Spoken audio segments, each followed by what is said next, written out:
Assalamualaikum warahmatullahi taala wabarakatuh. Bersama dengan Tok Abah lagi.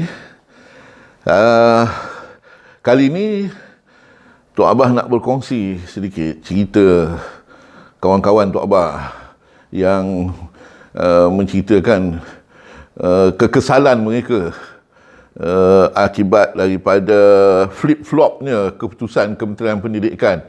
Kejap sekolah nak buka, tak buka, nak buka, tak buka. Ada seorang sahabat Tok Abah daripada Pulau Pinang, anaknya sekolah berasrama di Kuantan. So dah hantar ke Kuantan. Dalam perjalanan balik, elok sampai, nak sampai ke Pulau Pinang balik, dah Kementerian Pendidikan buat keputusan kata sekolah tak boleh buka, kena tutup balik. Terpaksa patah balik pergi ambil anak.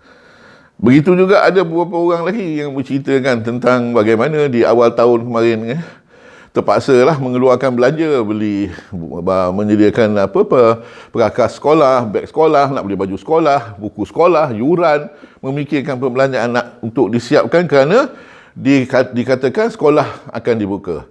Tapi ternyata lah hari ini, sehari dua yang lepas, keputusannya ialah sekolah ditangguhkan, tak akan dibuka pada 20 Januari ni.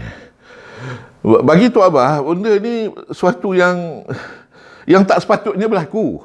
Kita semua tahu 11 hari bulan yang lalu, apabila Perdana Menteri mengumumkan PKP, Perintah Kawalan Pergerakan, masa itu angka pandemik COVID dah mencecah ribuan, 4 angka, 4 digit dah. Dan kemudian the next day, 12 hari bulan, si Tan Sri Mahyudin, Perdana Menteri, mengumumkan pula perisytiharan darurat. Cuma yang pelik bin ajaibnya, Tok Abah tak boleh nak compute dalam fikiran Tok Abah, ialah apabila pada hari yang sama 12 bulan tu, sebelah petangnya, Menteri Pendidikan, kebetulan sahabat Tok Abah di Dewan Negara, Senator Dr. Radhi Majidin, buat live talikas Menteri Pendidikan untuk memberikan penerangan tentang prosedur SOP, bagaimana sistem persekolahan ini akan dijalankan, bagaimana pengurusannya, tata caranya untuk dilaksanakan. Waktu Tok Abah dengar live talikas tu, dah Tok Abah rasa ini dalam keadaan masa tu PKP darurat dah umum. Takkanlah perkara sebesar ini tak dibincang dulu dalam mesyuarat kabinet, ataupun mungkinlah di peringkat Kementerian Pendidikan sendiri, pegawai-pegawainya tak boleh bagi nasihat. Tok Abah pernah jadi cikgu, pernah berkhidmat dengan Kementerian Pendidikan, dan Tok Abah bersyukur walaupun tak lama, 10 tahun Tok Abah berkhidmat daripada sekolah PPD, pejabat pendidikan daerah, kemudian di maktab perguruan, sehinggalah di kementerian. Dinamik Kementerian Pendidikan ini, politik dalaman organisasi di kementerian ini pun boleh tahan juga. Dan bila di parlimen, Tok Abah dapat lihat pegawai-pegawai kanan yang di sekeliling yang ikut bersama menteri. Waktu menteri datang di parlimen, Tok Abah perhatikan sebahagian besar mereka adalah pegawai-pegawai yang muda.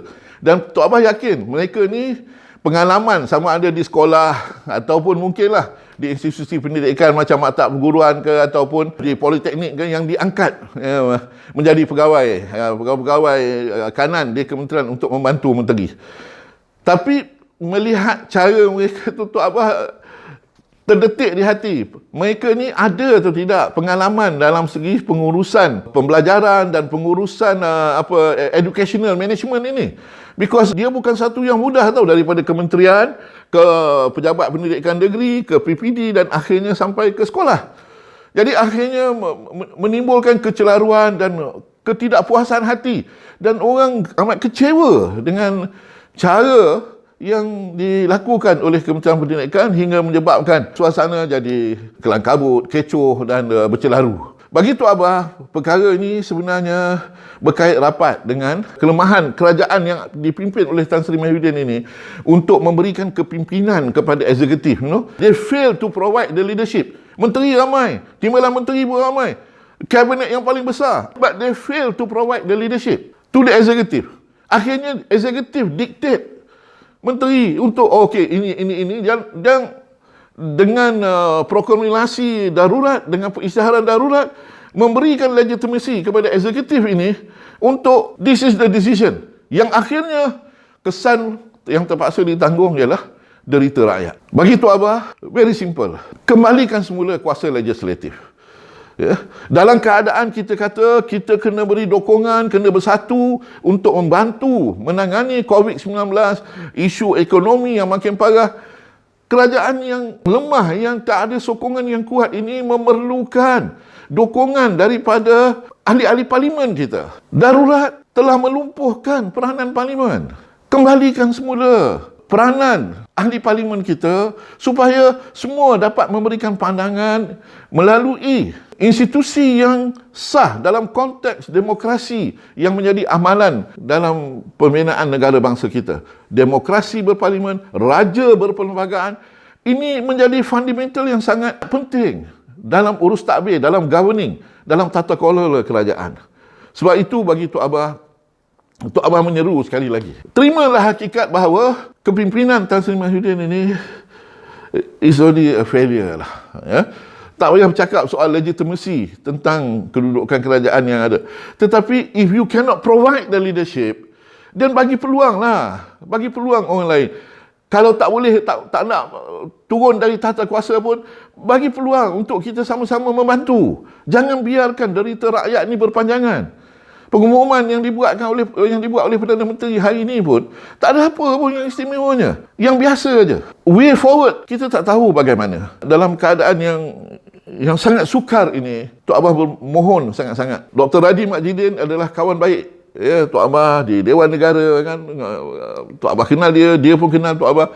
Tapi Tok Abah rasa sedihlah melihat kan dalam suasana yang ada sekarang ini, sepatutnya dengan kedudukan dan mandat yang diberi ini, dia should provide the leadership to the executive dan memberi direction yang jelas supaya kita dapat menangani kemelut dan tragedi yang sedang melanda negara ini dari segi wabak pandemik COVID-19-nya, dari segi ekonominya, sistem pendidikannya yang bercelaru. Saya fikir, Tok Abah fikir kena segera ditangani dan diberikan penyelesaian yang tuntas.